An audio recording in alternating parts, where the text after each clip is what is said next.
Hello guys, আসসালামু আলাইকুম। কেমন আছেন সবাই? আবার আপনাদের সামনে নতুন একটি ভিডিও নিয়ে হাজির হলাম।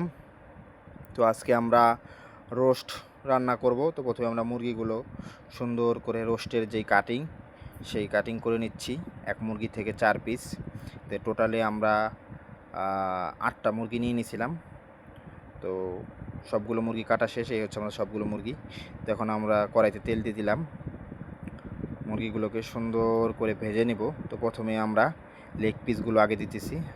সবগুলো চাইলে দিতে পারতাম, কিন্তু দেবো না। সবগুলো হয়তো কড়াইতে দিলে নাড়াচাড়া ভেঙে যেতে পারে, এজন্য আমরা অল্প অল্প করে দিয়ে ভেজে নেব।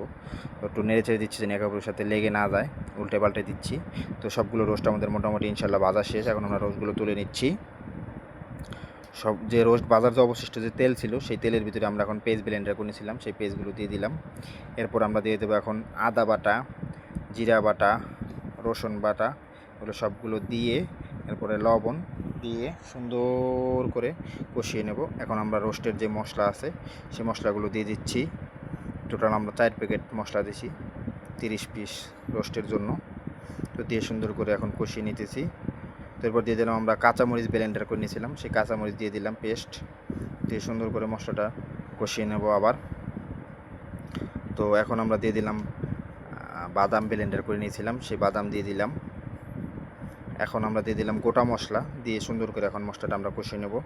এরপর আমরা টক দই দিয়ে দিচ্ছি। টক দই দিয়ে সুন্দর করে কষিয়ে নেব, মানে মশলাটা লেগে না যায় কড়াইতে। এরপর আমরা মরিচের গুঁড়া দিয়ে দিলাম, দিয়ে সুন্দর করে মশলাটা কষাবো। এরপর টমেটো সস দিয়ে দিচ্ছি। টক দইয়ের পরে টমেটো সস দিয়ে সুন্দর করে এখন মশলাটা কষাবো। তো আমাদের মোটামুটি মনে হচ্ছে মশলা কষানো হয়ে গেছে, যেহেতু তেল উপরে ভেসে উঠছে। তো এখন আমরা সব রোস্ট একসাথে কড়াইতে দিয়ে দেব। তো আমরা রোস্টগুলো সব দিয়ে দিচ্ছি।